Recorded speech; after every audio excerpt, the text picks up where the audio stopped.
പരസ്യങ്ങൾ നോക്കിയാണോ നിങ്ങൾ tooth paste select ചെയ്യാറ്? അല്ലെങ്കിൽ ഏറ്റവും വില കുറഞ്ഞ ടൂത്ത് പേസ്റ്റ് നോക്കിയാണോ വാങ്ങാറ്? സത്യം എന്താണെന്ന് വെച്ചാൽ അധിക പേരും അവരുടെ പല്ലിന് മാച്ചായിട്ടുള്ള ടൂത്ത് പേസ്റ്റ് അല്ല ഉപയോഗിക്കാറ്. അപ്പോൾ ഇന്ന് ഈ വീഡിയോയിലൂടെ നിങ്ങൾക്ക് അനുയോജ്യമായ ടൂത്ത് പേസ്റ്റ് എങ്ങനെ സെലക്ട് ചെയ്യണം എന്നുള്ളതാണ് ഞാൻ പറയുന്നത്. ആദ്യം അണ്ടർസ്റ്റാൻഡ് യുവർ മൗത്ത്, അതായത് നിങ്ങളുടെ വായ മനസ്സിലാക്കുക. നിങ്ങളൊരു ടൂത്ത് പേസ്റ്റ് സെലക്ട് ചെയ്യുന്നതിന് മുമ്പ് സ്വയം ചോദിക്കുക, നിങ്ങളുടെ വായക്ക് യഥാർത്ഥത്തിൽ എന്താണ് ആവശ്യമുള്ളത്.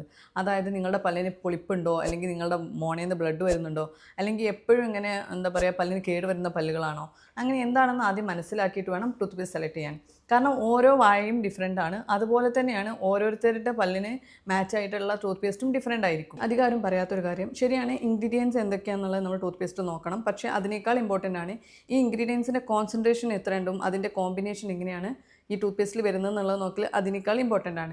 ഇപ്പോൾ എക്സാമ്പിൾ പറയുകയാണെന്നുണ്ടെങ്കിൽ ചില വൈറ്റനിങ് ടൂത്ത് പേസ്റ്റിൽ ഈ അബ്രേസീവ്സിൻ്റെ എമൗണ്ട് കൂടുതലായിക്കാരം. അതായത് ഇപ്പോൾ നിങ്ങൾക്ക് തന്നെ കയ്യിലെടുത്ത് നോക്കിയാൽ മനസ്സിലാവും ഇത് കുറച്ച് റഫായിട്ടിരിക്കും ഈ ടൂത്ത് പേസ്റ്റ്.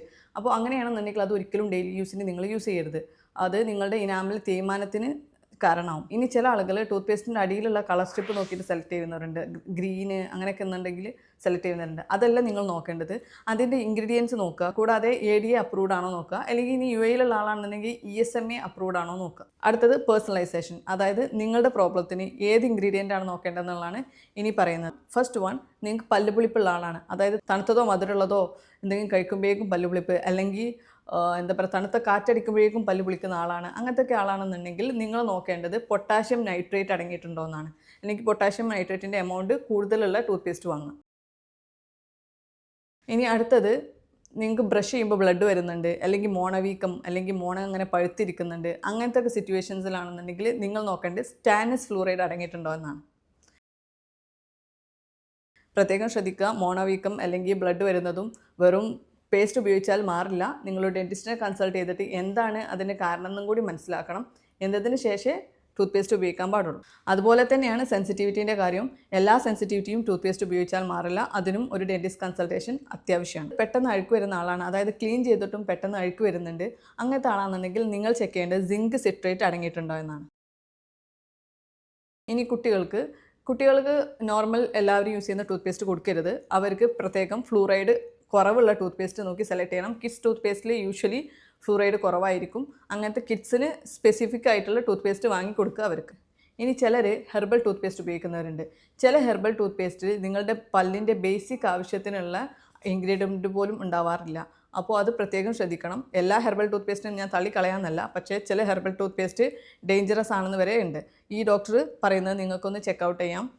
അവർക്ക് ഈ പ്രകൃതിജന്യമായിട്ടുള്ള സാധനങ്ങൾ നല്ലതാണ് എന്നുള്ളൊരു തോന്നൽ വന്നത് കാരണം കഴിഞ്ഞ ഒരു വർഷമായിട്ട് എല്ലാം പച്ചില അല്ലെങ്കിൽ ഹെർബൽ രീതികളിലേക്ക് മാറി. അതെ, ഒന്ന് അവർ ഉപയോഗിച്ച ഒരു ഫേസ് ക്രീം, അത് കേവിച്ച് തുടങ്ങുന്ന ഒരു ഫേസ് ക്രീമാണ്. ഞാൻ മുഴുവൻ പറയുന്നില്ല, ഒരു പക്ഷേ അത് കോൺട്രവേഴ്സീസ് ഉണ്ടാക്കുന്നുള്ളതുകൊണ്ട് ബ്രാൻഡ് ഞാൻ പറയുന്നില്ല. അപ്പോൾ ആ ഒരു പ്രകൃതിജന്യമായിട്ടുള്ള ഹെർബൽ ഒരു ഫേസ് ക്രീം അവർ ഉപയോഗിക്കാൻ തുടങ്ങി. രണ്ട്, ടൂത്ത് പേസ്റ്റ് അവർ മാറ്റിയിട്ട് ഒരു ഹെർബൽ ടൂത്ത് പേസ്റ്റ്, അതിൻ്റെ ബ്രാൻഡ് എനിക്കറിയാം, ഞാൻ പറയുന്നില്ല. അപ്പോൾ ഇത് കുറച്ചൊരു വർഷങ്ങളോളം ഇങ്ങനെ ഉപയോഗിച്ച് വന്നപ്പോഴാണ് ഈ കരൾ ഫെയിലിയർ ഉണ്ടായത് എന്ന് എനിക്കൊരു സംശയം തോന്നി.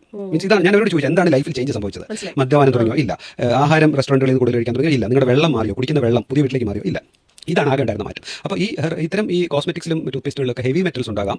അത് പ്രിസർവേറ്റീവ്സ് ആയിട്ട് നിക്കൽ, കാഡ്മിയം തുടങ്ങിയ ഹെവി മെറ്റലുകൾ ഉണ്ടാകുന്നുണ്ട്. അപ്പോൾ ഈ ഹെവി മെറ്റലുകളുടെ തോത് രക്തത്തിൽ എത്ര ഉണ്ടെന്ന് ടെസ്റ്റ് ചെയ്തപ്പോൾ ഹെവി മെറ്റലുകൾ വളരെ കൂടുതലായിരുന്നു. ഈ ഹെർബൽ എന്ന് പറയുമ്പോഴേക്കും എല്ലാം സേഫാണ്, എല്ലാം നല്ലതാണെന്നല്ല അർത്ഥം. അതുപോലെ തന്നെയാണ് കെമിക്കൽ എന്ന് പറയുമ്പോഴേക്കും എല്ലാം മോശമാണെന്നല്ല അർത്ഥം. ഒരു ടൂത്ത് പേസ്റ്റ് വാങ്ങിയിട്ട് ഫാമിലിയിലുള്ള എല്ലാവരും ഉപയോഗിക്കൽ ചിലപ്പോൾ ഒരു അനുയോജ്യമായിട്ടുള്ള കാര്യമാവില്ല. അതായത് ഓരോരുത്തരുടെ പല്ലിൻ്റെയും ആവശ്യം ഡിഫറെൻ്റ് ആയിരിക്കാം ഞാൻ പറഞ്ഞ പോലെ. പക്ഷേ ചില ഫാമിലിയിൽ പാരൻസിന് പെട്ടെന്ന് ഡീക്കേ വരുന്ന പല്ലാണെന്നുണ്ടെങ്കിൽ അവരുടെ കുട്ടികൾക്കും അങ്ങനെ പെട്ടെന്ന് ഡീക്കേ വരുന്ന പല്ലാവാറുണ്ട്. അങ്ങനെയാണെന്നുണ്ടെങ്കിൽ നിങ്ങൾക്ക് എല്ലാവർക്കും ഒരു ടൂത്ത് പേസ്റ്റ് വാങ്ങി ഉപയോഗിക്കാവുന്നതാണ്. അപ്പോൾ അതാണ് ടൂത്ത് പേസ്റ്റ് സെലക്ഷൻ. ഒരു സ്കിൻ കെയറിന് വേണ്ടി നിങ്ങൾ എത്രത്തോളം എഫേർട്ട് ഇടുന്നുണ്ട്, അതായത് നിങ്ങൾ ഭയങ്കര കെയർഫുൾ ആയിട്ടാണ് ഓരോ പ്രൊഡക്റ്റും സെലക്ട് ചെയ്യുക അല്ലേ. അതുപോലെ തന്നെ ഇമ്പോർട്ടൻ്റ് ആണ് നിങ്ങളുടെ പല്ലിൻ്റെ സംരക്ഷണം. ഓരോരുത്തരുടെ പല്ലും ഡിഫറെൻ്റ് ആണ്. അപ്പോൾ അതിനനുസരിച്ചുള്ള ടൂത്ത് പേസ്റ്റ് വാങ്ങി ഉപയോഗിക്കുക. So choose the right toothpaste for you. ഇനി എന്തെങ്കിലും ഡൗട്ട് ഉണ്ടെങ്കിൽ നിങ്ങൾക്ക് കോമെൻറ്റ് ചെയ്യാം.